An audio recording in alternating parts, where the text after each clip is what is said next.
진짜로 만들어졌네요.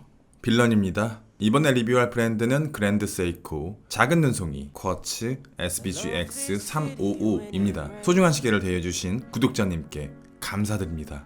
그랜드 세이코는 되게 특이한 브랜드라고 생각합니다. 헤리티지를 되짚어보면 분명히 그랜드 세이코의 근본에는 드레스워치가 있다고 생각하거든요. 44GS, 57GS, 62GS 전부 드레스 계열입니다.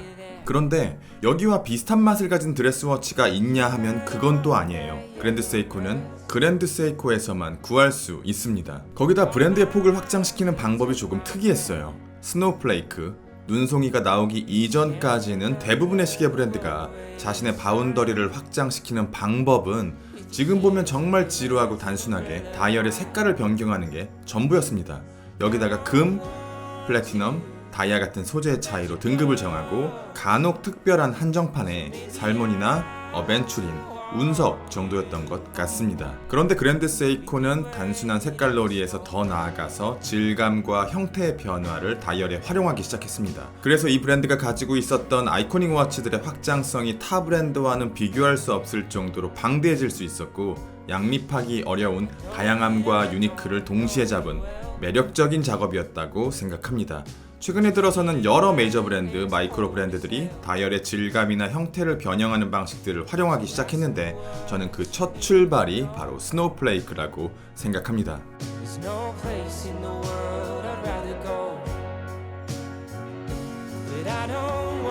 37mm의 사이즈, 10.6mm의 두께, 44.6mm의 러그트러그, 러그 19mm, 무게 80g, 610만원, 쿼츠 무브먼트 9F62, 연오차 플러스 마이너스 10초, 4800A의 항자성과 10바, 100m 방수. 외모는 드레스, 스펙은 툴이네요. 사이즈는 시계의 특성을 어느 정도 제한해준다고 생각해요. 특히 37mm와 38mm 사이, 39mm와 40mm 사이에 존재하는 큰 벽은 시계의 태생을 가를 정도로 중요한 역할을 하고 있다고 생각하는데 37mm는 유독 그랜드 세이코가 잘 활용하고 있다고 생각합니다. 개인적으로는 브레이슬릿보다 가죽 스트랩이 더 잘 어울릴 것 같아요. 퀵 릴리즈를 넣어줬으면 더 좋았겠지만 아쉽게도 그건 해주지 않았고 대신 케이스 옆에 브레이슬릿을 쉽게 탈거할 수 있도록 러그홀을 뚫어놨습니다. 러그홀은 조금 놀랐어요. 물론 러그홀이 있으면 되게 편하고 좋은데 보통 러그홀은 툴워치나 다이버워치에서 종종 볼 수 있는 특성인데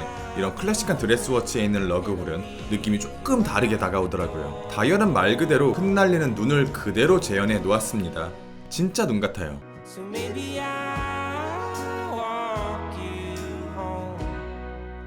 이런 다이얼을 어떻게 만들었을까?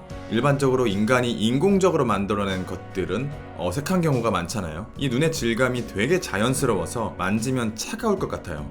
그랜드 세이코 글자는 하얀 눈 위에 선명하게 새겨져 있고 GS 엠블럼은 살짝 떠 있는 것처럼 보이네요. 칼치멘즈의 마감과 인덱스의 마감의 퀄리티에 대해서는 말씀드리는 것보다 보여드리는 게 낫겠죠. 굉장히 심플한 디자인의 핸즈인데 방향에 따라서 이렇게 무한에 가까운 빛의 바리에이션을 갖고 있습니다.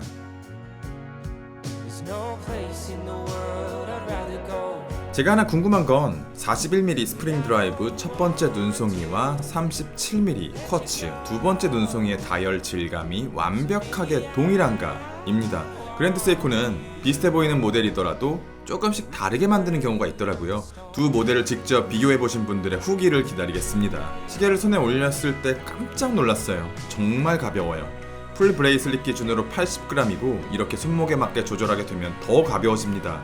케이스와 브레이슬릿의 소재가 티타늄으로 매우 가볍고 무브먼트가 오토매틱이 아닌 쿼츠라서 가벼움이 배가 되는 것 같아요. 마치 플라스틱 시계를 손에 올린 느낌이에요. 그랜드 세이코와 더 시티즌이 비교적 밝은 색감의 티타늄을 활용하는데 그래도 스틸보다는 조금 어두운 편이에요. 일반적으로 시계에 사용되는 티타늄 합금은 강철보다 더 가볍고 더 높은 경도를 갖고 있습니다.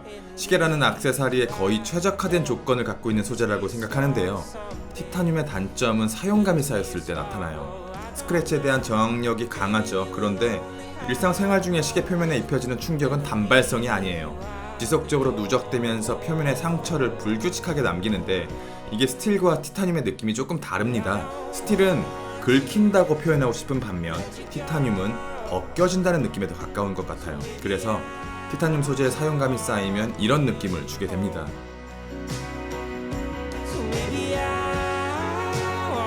물론 이런 것들이 자기만의 헤리티지로 남을 수 있을 테지만 저는 여기서 티타늄에 대한 호불호가 조금 갈리더라고요. 다이얼 내부의 매력, 조금 더 구체적으로 폴리싱 처리된 인덱스의 퀄리티에 대해서는 누구도 이의를 제기할 수 없지만요, 다이얼 외부에서 엄청 특별한 무언가를 발견하는 건 어렵습니다. 이게 나쁘다는 뜻이 아닙니다. 이 브랜드가 보유하고 있는 기본기가 되게 좋은 편이고 억지 다운그레이드를 하는 브랜드가 아니라서 핸들링을 해보면 시계가 되게 컴팩트하고 짜임새 있게 만들어졌다고 느껴졌습니다.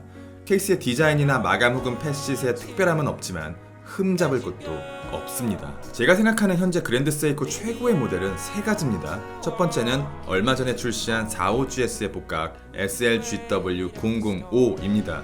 이거 하나면 그랜드 세이코에서는 더 이상 미련을 갖지 않아도 될 거라고 생각하는데 1,500만 원입니다. 이렇게 특별한 한정판을 제외하고 두 번째와 세 번째는 SBGX259와 이 작은 눈송이입니다. 259는 화이트 레커 다이얼을 가진 엔트리 드레스워치인데 아쉽게도 최근에 단종이 되었습니다. 저는 259의 단종이 눈송이와 관련이 있을 거라고 생각해요. 두 모델은 서로가 서로를 갉아먹는 포지션이라고 생각하거든요. 동일한 케이스 디자인, 거의 동일한 스펙, 다이얼 하나 다르고 가격은 2배 차이가 납니다.